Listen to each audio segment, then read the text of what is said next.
supaya tetap di tempat. Sambil menunggu, silakan standby saja. Kita akan melanjutkan ke sesi berikutnya, sesi terakhir akan diisi oleh Pak Prihadi Setiadamanto yang akan menyampaikan materi dengan judul penangkapan CO2 di pabrik semen. Sebelum Pak Pri menyampaikan materinya, akan saya bacakan sedikit kurikulum vitae Pak Prihadi. Saya akan ringkas karena kurikulum vitae yang saya punya ini, kurikulum vitae-nya Pak Prihadi yang saya punya ini banyak sekali. Jadi Pak Prihadi, nama lengkap Pak Prihadi Setiadamanto, lahir di Madiun 19 Juni tahun 57, menyelesaikan pendidikan S1-nya di Teknik Mesin ITB pada bulan Februari tahun 1981. Kemudian dilanjutkan dengan menyelesaikan pendidikan S2-nya di University of Valenciennes di France bulan Oktober tahun 87, dan terakhir di universitas yang sama menyelesaikan program doktornya pada bulan Juli tahun 1990. Jadi Pak Pri saat ini masih menjadi tenaga staf pengajar di program studi Teknik Mesin ITB, diawali tahun 81 hingga tahun 90 sebagai asisten, kemudian sebagai lektor tahun 90 sampai 96 dan lektor kepala dari tahun 96 sampai sekarang. Dan juga pernah menjabat sebagai sekretaris jurusan Teknik Mesin tahun 95 sampai 98. Banyak penghargaan, salah satu yang pernah diterima Pak Pri adalah Satya Lencana Karya Satya 15 tahun pengabdian yang diberikan oleh Presiden RI pada saat itu. Kemudian berbagai keanggotaan profesi, diantaranya adalah Wakil Ketua Ikatan Ahli Sistem dan Konstruksi Mekanikal Indonesia, dan pengalaman bidang penelitian cukup banyak, mulai dari process information, kemudian experimental studi pada swearing jet diffuser, computational studi pada flow dan heat transfer. Kemudian publikasi ilmiahnya lebih dari 59 publikasi hingga tahun 2015. Dan saya rasa masih bertambah lagi menjadi lebih dari 70 publikasi hingga saat ini. Dan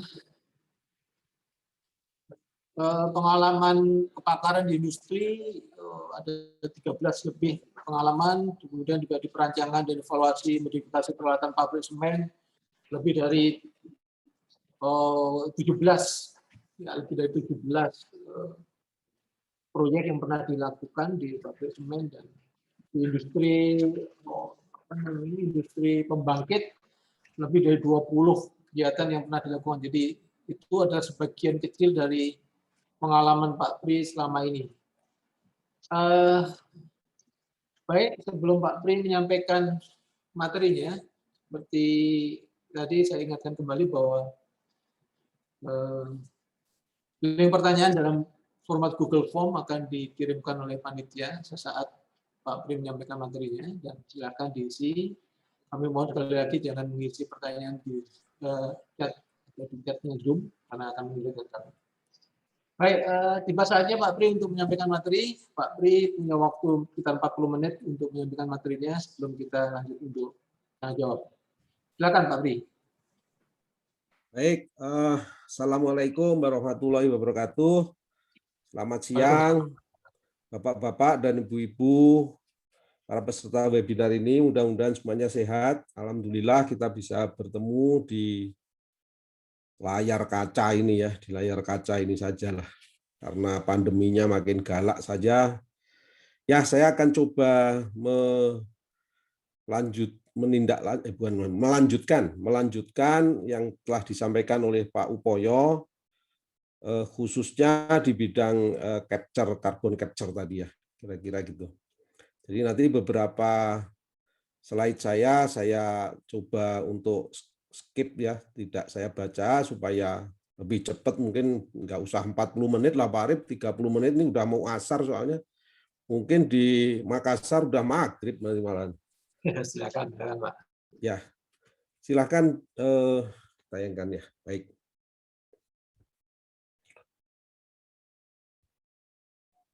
Baik,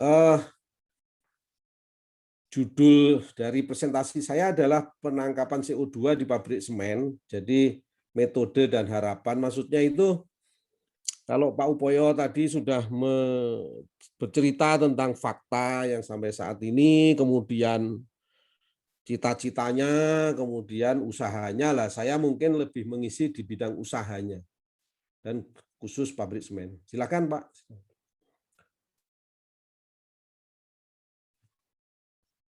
Ya, ini saya bisa kursor saya bisa ya Pak minta Option, Pak, di option, Pak. ya. Pilih di option, kemudian request remote control. Udah saya request. Oke, mungkin sudah bisa, Kelihatan Pak. belum ya? Kursor saya bisa ini? Coba dicoba, Pak. Belum. Belum diizinkan oleh yang DSP kali, Pak. Paling sudah ya.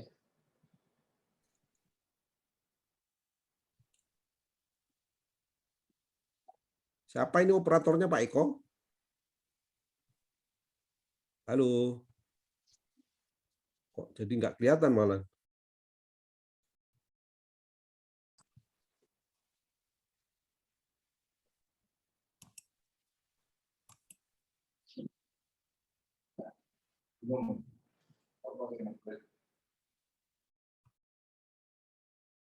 Belum bisa ya? Coba, Pak, digerakkan. Sudah, Pak. Mungkin sudah, Pak. Ini udah saya gerak-gerakkan? Sudah, kan? Kayaknya udah bergerak itu. Kursornya. Oke, ya udahlah sambil jalan aja daripada waktunya habis untuk gini. Baik, slide berikutnya silahkan. Halo.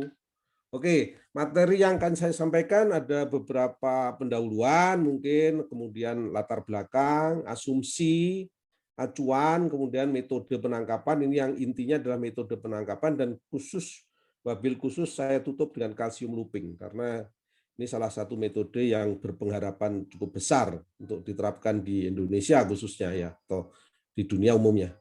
Kemudian saya tutup dengan kesimpulan. Silakan. Nah, semua materi ini saya ambil dari beberapa referensi ini, jadi tidak saya sebutkan, referensinya ada, ini referensi tahun 2020, kemudian referensi tahun 2019, sehingga termasuk paper-paper yang terbaru ini di bidang carbon capture ini, kira-kira gitu. Silakan. Nah, isu utamanya tadi sudah diceritakan oleh Pak Upoyo adalah pemanasan global. Penyebabnya adalah kenaikan limbah CO2 ke udara ini. Nah, kemudian salah satu sumbernya adalah pabrik semen. Pada tahun 2019 kira-kira menyumbang 5%. Nah, kemudian di pabrik semen sendiri itu untuk kalsinasi dan lain-lain mungkin ya ekuivalen 1 ton CO2 per semen, atau dekatlah 0,8 sampai 1 ton CO2 per ton semen. Nah, kemudian dengan adanya kenaikan kebutuhan semen, mungkin pandemi ini turun, tapi suatu ketika kalau pandemi selesai pasti naik lagi, maka ya perlu dicarikan kesepakatannya agar CO2 ini tidak naik terus. Silakan. Nah, kemudian asumsinya untuk menurunkan CO2 ini tadi sudah disebutkan oleh Pak Upoyo beberapa skenario 2 derajat, skenario di bawah 2 derajat. Nah, itu yang paling populer skenario di bawah 2 derajat ini disebut B2DS ini, beyond 2 degrees Celsius. Pak Upoyo nyebutnya below, tapi sebenarnya di sini lebih ke beyond. Beyond itu maksudnya lebih bagus. Jadi kalau turun lebih kurang dari 2 derajat, 175 atau 1,5 derajat di tahun 2100, maka itu akan lebih baik lah hasilnya untuk dunia, lebih baiknya untuk dunia kira-kira. Untuk sustainability dunia. Silakan. Terus kemudian lanjutnya adalah, nah kalau kita harus menurunkan sampai 1,75 saja, maka penurunan emisi itu kira-kira harus 1,4 gigaton per tahun lah kira-kira ya, sampai tahun 2050 kira-kira gitu. Nah ini sekarang itu usaha sekarang hanya turun 0,1 sampai 0,6, jadi harus dua kalinya lebih usaha kita.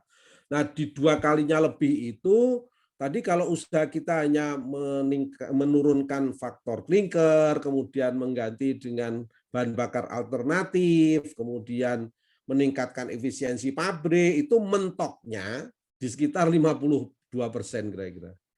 Mentoknya di 2030 itu tadi, seperti yang diceritakan Pak Upoyo. Nah, setelah itu mau nggak mau, kalau mau menjadi atau bercita-cita di bawah target 1,75 misalnya gitu, ya mau nggak mau harus pakai carbon capture. Makanya di seminar ini saya lebih ke bicara lebih banyak untuk carbon capture.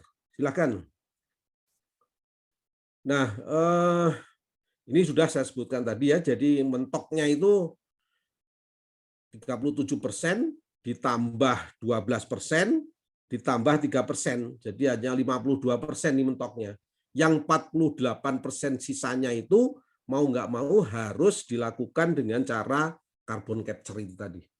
Silakan. Nah, klasifikasi penangkapan karbon itu secara intergovernmental panel on climate change ini, IPCC ini, itu diklasifikasikan menjadi 4. Bagaimana cara menurunkan itu mulai dari pre-combustion, yaitu sebelum pembakaran. Umumnya ini hanya untuk pabrik-pabrik baru yang bisa terintegrasi atau diintegrasikan dengan gasifikasi bahan bakar dan atau instalasi hidrogen. Kemudian ada lagi usaha klasifikasi berikutnya adalah oxy-fuel combustion. Ini pembakaran dengan oksigen tanpa nitrogen. Jadi perlu tambahan sistem pemisah O2 dari udara. Nah, kemudian klasifikasi yang ketiga adalah industrial separation. Ini biasa teknologi pemisahan diterapkan di industri menggunakan metode kriogenika, biasanya didinginkan dan sebagainya. Tapi kalau untuk pabrik semen ini jadi mahal karena gas di pabrik semen itu temperaturnya tinggi, kalau harus didinginkan lagi kan butuh energi lagi lah kira-kira gitu. Nah, yang paling cocok di pabrik semen itu kira-kira post combustion ini, yaitu setelah terjadi pembakaran kita punya gas buang, maka gas buangnya itu mengandung CO2 paling tidak itu menurut hitungan saya sekitar 25-30% harus ditangkap. Ini yang paling cocok buat pabrik semen. Silahkan Mas, selanjutnya. Nah, alasan kenapa ini paling cocok di pabrik semen itu karena dapat diaplikasikan tanpa mengubah proses pembuatan semen. Yang berubah hanyalah manajemen energinya pasti berubah. Kemudian prosedur startup dan start down-nya juga harus diubah karena menambah alat berarti prosedurnya akan harus berubah. Nah, kemudian pada umumnya pabrik sekarang itu masih diharapkan tetap dapat beroperasi, bahkan masih ada pabrik-pabrik baru di Indonesia yang relatif baru lah maksud saya, dibangun beberapa tahun yang lalu sehingga beroperasi masih bisa diharapkan sampai 30 tahun ke depan atau lebih bahkan. Nah, kemudian belum banyak pembangunan pabrik baru, malah kalau bisa di stop dulu karena adanya pandemi ini, yang tidak bisa mengintegrasikan dengan teknologi baru seperti tadi hidrogen dan lain sebagainya. Nah, jadi sedangkan metode pemisahan gas juga tidak cocok karena tadi temperatur ini tinggi, temperatur gas buang dari semen ini tinggi, sehingga perlu pendinginan, perlu energi. Jadi yang paling cocok ya memang ini ya post combustion ini. Nah, sekarang metodenya seperti apa? Kita lihatlah satu persatu. Silakan. Halo. Nah, beberapa metode penangkapan ini yang pertama adalah absorpsi secara kimia, chemical absorption ini. Nah, ini ada 3 metode yang diteliti dan dipilot plan-kan di beberapa industri semen di dunia. Antara lain pertama adalah SkyMine proses, kemudian amine scrubbing, kemudian chilled ammonia proses. Nah, kemudian metode yang kedua adalah pemisahan gas dengan membran. Jadi CO2 dipisahkan dari gas buang semen tadi dengan memfilter dengan membran. Nah, kemudian teknologi yang berikutnya adalah penangkapan dengan zat padat, adsorption with solids. Nah, penangkapan dengan zat padat ini diklasifikasikan lagi menjadi dua, sorption with solid at low temperature, jadi penyerapan dengan zat padat tapi pada temperatur lebih rendah, jadi harus ada proses pendinginan gas buang kita dari pabrik semen. Kemudian yang terakhir adalah kalsium looping. Nah, kalau kalsium looping ini tidak perlu pendinginan, ini cocok lah. Bukan cocok, ini adalah yang tidak butuh energi yang lebih besar lah. Karena pabrik semen gas buangnya langsung bisa diintegrasikan dengan pabrik kalsium looping ini. Baik, silakan selanjutnya, slide selanjutnya. Nah, sekarang teknologi yang pertama tadi, SkyMine proses, ini sudah diaplikasikan di pabrik semen San Antonio, United States, dan kapasitasnya itu mencapai 75.000 ton per tahun penangkapan CO2 yang bisa dicapai. Dan proses ini bisa menghasilkan hasil sampingan yang bisa dijual ke pasar, misalnya baking soda, asam hidroklorik atau HCl, dan pemutih. Nah, utamanya reaksinya adalah menangkap CO2 dengan NaOH. Jadi NaOH tambah CO2 menjadi NaCO3 dan air, kemudian ini ditambahin lagi dengan CO2 akan jadi 2NaHCO3 ini. Ini kira-kira ya. Nah, namun tentunya pabrik ini juga membutuhkan energi. Dan energi yang pertama, yang paling tingginya itu di proses elektrolisanya. Elektrolisa NaCl menjadi NaOH lah, kira-kira gitu. Larutan NaCl menjadi NaOH itu. Elektrolisa ini membutuhkan 87% dari total daya listrik yang kira-kira 21,12 megawatt ekivalen ini. Sehingga total konsumsi listriknya sekitar 8,3 gigajoule per ton CO2 yang ditangkap. Itu kira-kira perkiraannya, dan total investasinya sekitar 125 juta US dollar. Ya, ini kira-kira. Nah, prosesnya seperti apa skematiknya? Slide selanjutnya, Mas. Nah, ini kira-kira skematik diagram proses SkyMine tadi. Jadi pabrik semennya itu yang paling kiri ini. Kemudian gas buangnya dilarikan ke unit SkyMine ini. Nah, unitnya itu terdiri dari elektrolisa NaCl tadi. Ini daerah elektrolisa di kiri ini. Dari campuran NaCl atau larutan garam, nanti dielektrolisa hasilnya adalah NaOH. Ada juga NaClO, ada juga HCl. Ini yang dijual ke pasar. Nah, yang tidak dijual ke pasar dikirim ke karbonat kolom ini. Disinilah dipakai untuk menyerap CO2. Nah, kemudian CO2 yang diserap nanti akan dipisahkan di ini bubble kolom ini dipisahkan lagi. Nah, kemudian nanti NaOH-nya nanti dipakai lagi atau dikembalikan lagi ke sini, kemudian atau dijual dalam bentuk NaCO3 tadi. Jadi tidak dipisahkan ya, dijadikan byproduct lah kira-kira gitu. Jadi selalu ada NaCl tambahan lah. Ini kira-kira prosesnya ya. Jadi ada elektrolisa, kemudian ada pengikatan CO2, terus ada lanjutan pengikatan CO2, kira-kira gitu. Oke, itu kira-kira prinsip utamanya. Nah, teknologi ini sudah banyak diaplikasikan di power plant terutama. Bukan di pabrik semen, tapi di power plant. Larutan yang digunakan biasanya adalah monoetanol amin, MEA, atau dietanol amin, DA. Inti prosesnya tadi sudah saya ceritakan, pretreatment gas.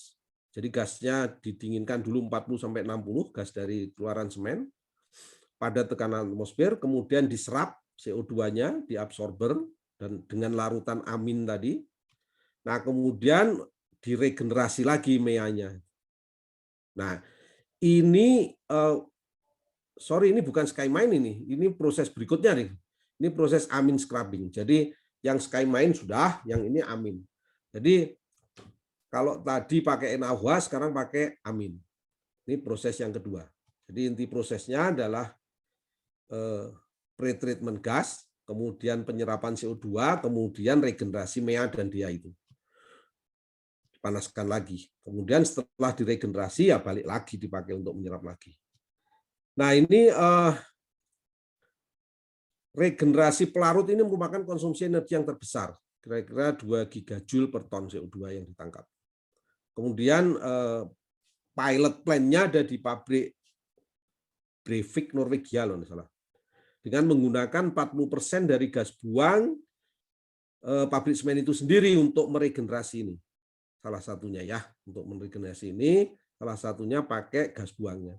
Nah, kebetulan gas buang di pabrik itu cukup besar karena apa? Karena sisa panasnya itu cukup besar karena materialnya nggak terlalu banyak mengandung air. Nah, tentunya kalau di Indonesia kurang cocok ini, kurang cocok angka ini maksud saya. Tapi teknologi ini tetap bisa dipakai mestinya. Tapi gas panas buangan yang bisa dipakai untuk proyek ini tentunya lebih kecil persentasenya dibanding yang di Norwegia ini. Nah, kemudian di konsumen di Anhui juga sudah diaplikasikan dengan menghasilkan 50.000 ton CO2 per tahun. Dan produk CO2-nya ini langsung dijual ke pasar. Dia nggak bisa meningkatkan lebih tinggi dari ini dengan amin scrubbing ini, karena yang menyerap pasarnya habis. Jadi yang menyerap CO2 di pasarnya sudah penuh, kira-kira. Nah, kemudian tahun 2019 Dalmia Semen juga mengaplikasikan dengan 0,5 megaton per tahun. Jadi beberapa pabrik di Cina memang sudah mulai karena memang Cina ini adalah penghasil semen yang besar, jadi penghasil CO2 yang besar juga. Jadi mereka mungkin mulai merasa bertanggung jawab, jadi harus mulai. Baik, skematik dari amin scrubbing ini adalah sebagai berikut. Silakan. Nah, jadi kalau tadi NaOH, sekarang amin. Nah, jadi di sini flue gas dari pabrik semen kemudian didinginkan. Ini ada pendinginnya, kontak cooler ini, direct kontak cooler. Setelah didinginkan sampai 40-60 baru masuk absorber. Di sini diabsorb oleh amin tadi, MEA dan DEA tadi. MEA dan DEA tadi. Nah, kemudian setelah sini gas yang tidak terserap itu dibuang ke cerobong. Nah, CO2 yang terserap dialirkan bersama-sama dengan aminnya di disorber. Dan disinilah diregenerasi. Nanti CO2-nya akan dikompresi untuk disimpan atau disimpan atau dibuang ke bawah laut lah misalnya gitu. Nah, kemudian amin dan DEA yang sudah diregenerasi bisa dipakai lagi ke sini. Pakai lagi ke sini. Itu kira-kira contoh aplikasi ini di Brevik, Norwegia tadi. Silakan lanjutannya, Mas. Nah, kemudian yang ketiga dari penyerapan dengan larutan ini adalah chilled ammonium proses. Jadi penyerapnya sekarang adalah amonia. Nah, inti prosesnya adalah reaksinya seperti ini. Jadi ada amonia dicampur dengan air, kemudian dipakai untuk menyerap CO2. Jadinya akan NH4,2CO3 ini. Nah, kemudian ini ditambah lagi CO2, akan jadi ini 2NH4HCO3 ini. Nah, kemudian hasil terakhirnya ini NH4 2CO3 dijadikan NH2 CO2 NH4 ini. Dikeluarkan lagi ya 2O-nya. Nah, sebelum reaksi di atas terjadi, gas itu didinginkan sambil mengikat SOX. Dan nanti hasilnya diperoleh, byproduct-nya ini bisa menjadi NH4SO4 ini, byproduct-nya pertama kali dengan menyerap SOX ya, ini akan jadi pupuk misalnya, atau dipisahkan untuk menghasilkan produk sampingan lain menjadi gypsum. Jadi kalau pabrik pupuk kan kita sudah tahu semua sebagian dari byproduct-nya adalah gypsum. Nah, ini adalah chilled ammonium proses, kira-kira skematiknya pada slide berikutnya, Mas. Halo. Nah, ini kira-kira ya. Jadi sama mirip-mirip dengan dua proses sebelumnya, flue gas-nya dimasukkan ke suatu pengikat SOX dulu. Nah, kemudian nanti baru mengikat CO2. Nah, nanti yang gas-gas yang tidak terikat CO2-nya akan dibuang ke lingkungan, kemudian yang terikat akan diproses sampai menjadi CO2-nya akan terikat menjadi byproduct tadi, sehingga bisa dijual juga ke pasar dalam bentuk pupuk atau dalam bentuk gypsum dan lain sebagainya. Itu adalah ini ya. Nah, ini pilot project-nya ada 1 ton CO2 per hari sudah ada dan dapat di skala pabrikan menjadi 100.000 ton per tahun. Oke, ini kira-kira proses yang ketiga. Berikutnya. Nah, berikutnya adalah klasifikasi yang kedua ya. Pemisahan dengan membran. Jadi pemisahan berdasarkan fenomena fisik atau kimia antara gas dengan material membran. Material membrannya bisa macam-macam nanti. Kecepatan aliran beberapa gas ini kalau melewati membran itu berbeda-beda, sehingga gas terpisahkan berdasarkan penurunan tekanan saat melewati membran. Membrannya itu bisa keramik, bisa polimer, bisa hibrida, dan driving force-nya adalah pressure drop. Pressure drop dari partial pressure dari masing-masing gas. Jadi kalau ada campuran CO2 dengan N2, dengan H2O, dengan gas lain dari pabrik semen, itu begitu melewati membran, pressure drop-nya beda-beda. Nah, kalau membrannya cocok, maka CO2-nya akan mempunyai pressure drop tertentu sehingga terserap banyak. Terserap banyak dan terpisahkan. Itu kira-kira. Prinsip utamanya itu ya, terus betul-betul nggak apa-apa. Nah, ini jadi dari keluar dari pabrik semen, kemudian dikondisikan, ada didinginkan, kemudian dikasih air dan lain sebagainya, kemudian baru dilewatkan membran. Kemudian dikompres juga karena membran ini pressure drop-nya tinggi, jadi harus dikompresikan lagi, dinaikkan tekanan dulu sedikit. Nah, kemudian dari membran ini CO2-nya terpisah, kemudian CO2 yang konsentrasinya tinggi ini ya dipisahkan untuk disimpan atau dibuang ke dasar laut. Nah, sedangkan yang tidak mengandung CO2 lagi atau mengandung sedikit CO2, maka bisa dibuang ke lingkungan. Nah, ini sama di Norwegia juga itu pabriknya, pilot plant-nya. Kemudian material membrannya kalau di sana itu pakai polivinil amin dalam bentuk plat dengan luas 1,5 meter persegi. Kemudian kemurnian CO2 yang terpisahkan itu maksimum bisa mencapai 72%. Nah, kalau mau meningkatkan efisiensinya, maka membrannya itu bukan plat tapi hollow. Tengahnya diisi fiber. Jadi fiber dilapis pelat membran polivinil amin tadi. Dan ini efisiensinya bisa lebih dari 70%, bahkan bisa yang di paper itu bisa sampai 85% loh, enggak salah. Nah, energi dan biaya teknologinya sekitar 1,2 gigajoule ekuivalen listrik per ton CO2 dan harga teknologinya 46,5 sampai 49,5 euro.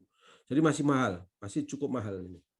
Artinya mahal itu kalau diterapkan belum cocok antara kalau dibandingkan dengan karbon tax-nya ditambah dengan harga CO2-nya, itu masih lebih kecil itu dibanding ini. Jadi ini masih lebih mahal dibanding harga tax dan harga karbonnya sendiri. Itu kira-kira ya. Jadi kalau mau lebih efisien lagi, CO2-nya ditambahkan dengan unit pencair CO2 ya, unit pencair CO2. Nah, yang pakai unit pencair itu kira-kira ini. Jadi ditambahkan di sini ada unit pencair ini, cooling. Jadi dari membran, keluar membran CO2 dicairkan, kemudian baru dinyimpennya itu dalam bentuk cair. Jadi ya, menjadi lebih ringkes lah kira-kira gitu. Tapi tentunya karena ada investasi lebih mahal, ya lebih mahal dikit. Berikutnya, nah teknologi yang ketiga adalah penangkapan dengan padatan. Tadi ada dua contoh, yang satu adalah sorption with solid at low temperature sama calcium looping. Nah, pertama saya bicarakan dulu yang metode pertama ini. Maka yang dipakai zat padatnya adalah zeolit, bisa, aluminofosfat juga bisa, aluminosilикofosfat juga bisa, dan metal-metal organik framework-nya. Nah, prinsipnya adalah menyerap CO2 dengan material padat tersebut dan memisahkannya kembali sambil meregenerasi material penyerapnya. Nah, keuntungan sistem ini tidak berpengaruh terhadap lingkungan, jadi tidak merusak lingkungan, tidak menghasilkan limbah dan racun, dan tidak menimbulkan korosi.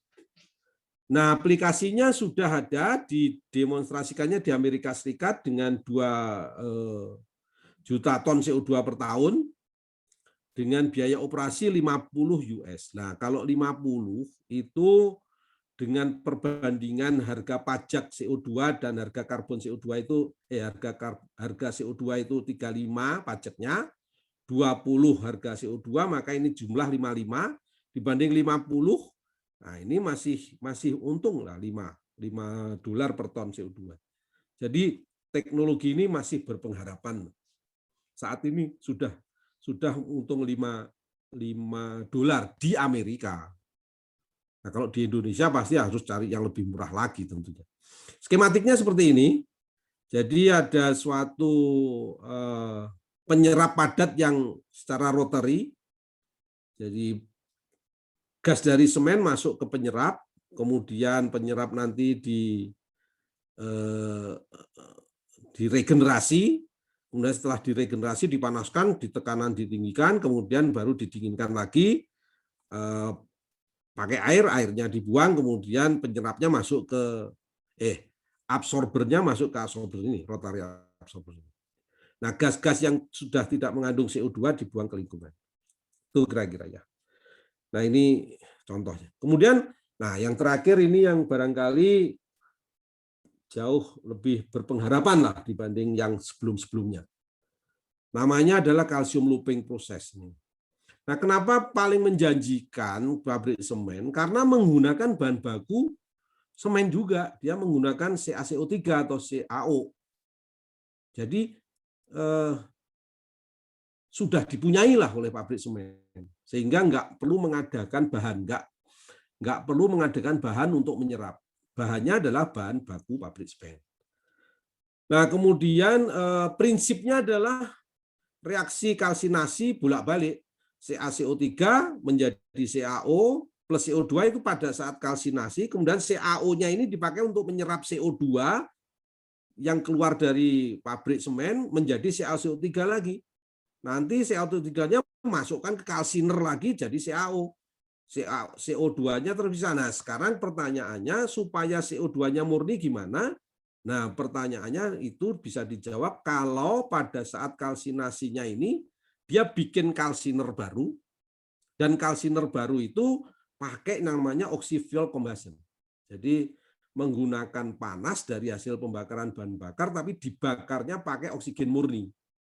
Sehingga nanti hasilnya hanyalah CO2 dari hasil kalsinasi. Panasnya dipakai untuk memecah CaCO3 ini. Nah, itu. Sehingga tidak terkontaminasi oleh N2 yang dari udara. Oleh karena itu, dalam proses calcium looping ini, kalau diaplikasikan, perlu tambahan alat. Alatnya namanya air separation unit. Tapi alat ini sudah umum sejak lama di pasaran. Kalau kita zaman pandemi ini butuh oksigen kan tinggal beli. Nah, alatnya itu, alat untuk memisahkan oksigen itu namanya air separation unit. Jadi sudah terjual di mana-mana, sudah murah lah kira-kira gitu. Nah, ada 2 konfigurasi yang bisa diterapkan. Berikutnya, Mas. Konfigurasi pertama adalah tail end configuration. Jadi ini adalah gas buang dari pabrik semen, ini pabrik semennya, kemudian ini gas buang. Dari gas buangnya itu dimasukkan ke karbonator. Nah, karbonator itu isinya CaO tadi. Isinya CaO. CaO-nya dari mana? CaO-nya dari kalsiner tambahan tadi. Kalsiner tambahan yang dipakai untuk mengkalsinasi CaCO3. Jadi sebagian dari bahan baku semen itu masuknya ke kalsiner yang baru, kemudian di sana dibakar pakai oksi fuel combustion tadi, di mana di sini sudah ada air separating unitnya, nitrogennya dipisahkan, tinggal O2 dipakai untuk membakar bahan bakar, hasilnya panas, panasnya itu dipakai untuk mengkalsinasi. Nanti gasnya CO2 dipisahkan pakai siklon, CaO-nya dalam bentuk padatan masuk ke karbonator untuk menyerap CO2 yang dari pabrik semen. Nah, kemudian akan jadi CaCO3. Nah, CaCO3 balik lagi lah ke kalsiner. Nanti ditambah lagi CaCO3 baru. Karena apa? Karena sebagian dari CaO itu dikirim ke romil kita untuk jadi bahan baku semen. Jadi bahan bakunya ini CaCO3 ini di kanan dan di kiri sini ada gitu kira-kira. Jadi sudah dimiliki oleh pabrik semen. Oleh karena itu biayanya akan menjadi lebih murah, dan satu lagi bahwa operator-operator pabrik kita sudah familiar dengan kalsiner ini, gitulah kira-kira gitu. Jadi pasti tidak perlu mendidik operator lagi lah. Jadi biayanya juga lebih murah. Kemudian konfigurasi yang selanjutnya adalah integration configuration. Jadi ini bisa digabungkan atau diparalelkan lah ya antara karbonator dengan kalsiner itu langsung keluar gas keluar dari kiln ini, kita serap aja, kemudian kalsinasinya itu ada di kalsiner kita ini yang tambahan ini. Jadi kalsiner ini sebagian dipakai untuk mengkalsinasi yang menjadi semen, dan sebagian dipakai untuk mengkalsinasi CaO yang dipakai untuk menyerap di karbonator ini, kira-kira gitu. Jadi ini lebih praktis, tapi ini biasanya ya untuk pabrik baru yang memang didesain seperti ini. Untuk pabrik lama lebih baik ke yang tail end tadi lah, kira-kira gitu. Nah, ini adalah air separating unitnya, kemudian ini adalah compression atau purification dari CO2-nya yang akan disimpan atau dijual atau dikembalikan ke bawah laut dan lain sebagainya. Nah, itu kira-kira tentang calcium looping, 2 konfigurasi. Nah, ini yang sudah prototype atau demo di Hoping Semen di Taiwan ini. Jadi ini ada karbonator, ini kalsinernya. Ini kalsinernya ini sebenarnya nggak besar nih, kalau di papernya ini diameternya hanya sekitar 3 meter kalau nggak salah, dan panjangnya 18 meter. Oke, ini kira-kira aplikasi calcium looping. Kemudian dari segi biayanya itu kira-kira 30 US dollar tadi Pak, seperti yang diutarakan Pak Upoyo tadi. Nah, kalau harga carbon tax-nya 35, ini sudah lebih murah dari carbon tax-nya saja ini. Tapi nggak tahu kalau di Indonesia ya. Nah, belum lagi CO2 yang didapat bisa dijual. Nah, bisa ditukar lah dengan subsidi dari pemerintah misalnya seperti itu. Nah, jadi gas CO2 dari pabrik yang mengandung 20 sampai bahkan sampai 30% itu penyerapannya bisa mencapai 85% itu. Pakai calcium looping ini. Nah, hanya membutuhkan 1,9 megawatt thermal equivalent. Jadi panas yang dibutuhkan kecil dibanding panas yang dibutuhkan oleh pabrik semen sendiri itu. Sehingga itulah yang menyebabkan dia murah. Aplikasinya ada di Jerman, di Italia, kemudian efisiensinya bisa mencapai 98%, dan pastinya akan menjanjikan lah, kira-kira gitu, pastinya akan menjanjikan. Kami sendiri di ITB sedang meneliti kira-kira kemampuan calcium looping bekerjasama dengan ISBI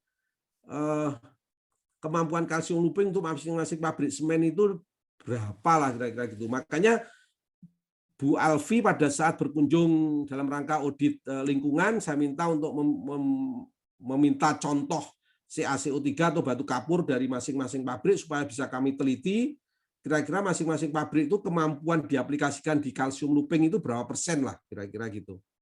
Sehingga dengan demikian nanti ISBI punya, ITB dan ISBI punya referensi lah. Oh, kalau yang sudah kami ambil itu Tonasa sama Indosemen. Yang lainnya belum dapat, mungkin Bu Alfi sedang ngambil. Nanti kalau Bapak Ibu izinkan, contoh batu kapur kan murah ya, contoh batu kapur biar kami teliti sehingga kami punya daftar. Oh, kalau pabrik SBI itu berapa, pabrik Gresik itu kira-kira potensinya bisa menyerap berapa persen dan sebagainya. Tapi karena kita di tahun 2030 mau nggak mau mesti mengaplikasikan ini kalau janji kita mau ditepati lah kira-kira gitu.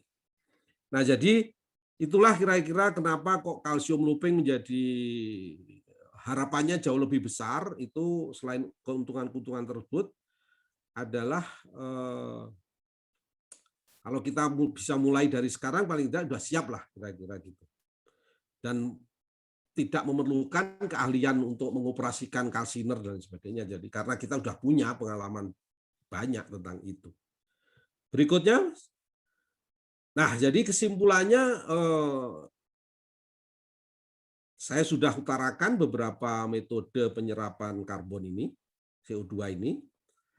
Banyak metode yang bisa diaplikasikan, tapi yang paling berpengharapan itu dan paling cocok dengan pabrik semen yang masih diharapkan bisa beroperasi beberapa puluh tahun ke depan itu adalah kalsium looping ini. Nah, mudah-mudahan dengan webinar ini paling tidak manajemen pabrik semen di Indonesia sudah mulai mikir-mikir kira-kira apa ya nanti di 2030. Siapa tahu yang sekarang jadi engineer di tahun 2030 jadi direksi. Nanti ada keputusan yang harus mengaplikasikan ini, kan sudah punya bayangan kira-kira. Dan mudah-mudahan penelitian ISBI juga sudah selesai sehingga kita bisa bekerja sama lah kira-kira gitu untuk menghadapi masa depan sehingga kita tetap optimis. Walaupun pandemi ada, pabrik semen berkurang konsumennya, tapi di depan mata kita nanti akan meledak lagi dan kita membutuhkan pemikiran dan pemikiran itu sudah kita siapkan dari sekarang. Itu kira-kira yang bisa saya sampaikan. Terima kasih. Kekurangannya mohon maaf. Mudah-mudahan bermanfaat bagi bangsa Indonesia ini. Wassalamualaikum warahmatullahi wabarakatuh. Waalaikumsalam warahmatullahi wabarakatuh. Terima kasih Pak Pri atas penjabaran materinya yang sangat menarik, cukup jelas, dan memberikan gambaran kepada kita tentang teknologi apa saja yang tersedia untuk penangkapan